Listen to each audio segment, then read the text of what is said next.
2024-এর 18 জুলাই আন্দোলনকারীদের পানি পান করাতে গিয়ে প্রাণ হারিয়েছিলেন মীর মাহফুজুর রহমান মুগ্ধ। তার মৃত্যুর করুণ দৃশ্য নতুন মোড় আনে গণজাগরণে। মুগ্ধর পথে হেঁটে হাজারো মানুষের আত্মত্যাগের বিনিময়ে পতন ঘটে স্বৈরাচারী সরকারের। নতুন আলোর এক সূর্য ওঠে বাংলাদেশে।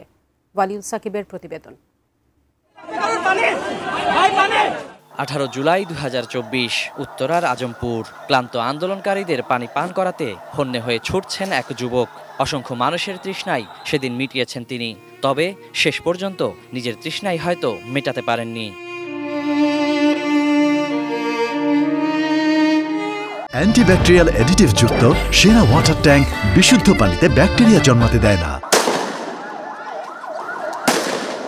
ঘাতক বুলেটের আঘাতে হঠাৎই বন্ধ হয়ে যায় টকবগে তরুণ মীর মাহফুজুর রহমান মুগ্ধর পানি নিয়ে ছুটোছুটি। কপাল থেকে গড়িয়ে পড়া উষ্ণ রক্তে ভিজে যায় গলায় ঝোলানো পরিচয়পত্র। সামাজিক যোগাযোগ মাধ্যমে তোলপাড় আনে তার মৃত্যুর ভিডিও। 16 জুলাই আবু সাইদ ওয়াসিমদের আত্মত্যাগের পর 17 জুলাই যখন লাশের মিছিল শুরু হয়, 18 জুলাই যোদ্ধাদের পানি পান করাতে গিয়ে মুগ্ধর করুণ মৃত্যুতে যেন বিস্ফোরণ ঘটে সুপ্ত আগ্নেয়গিরির স্ফুলিঙ্গে।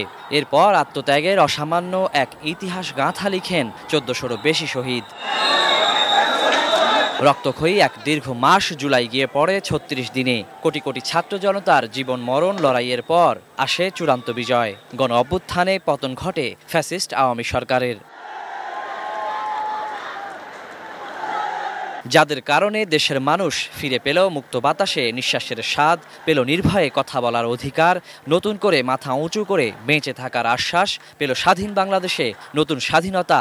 তাদের মধ্যে অন্যতম এক নাম মুগ্ধ, যার পানিতেই আজ মিটেছে কোটি বাঙালির স্বাধীনতার তৃষ্ণা। Waliul Sakib, ATN news, Dhaka.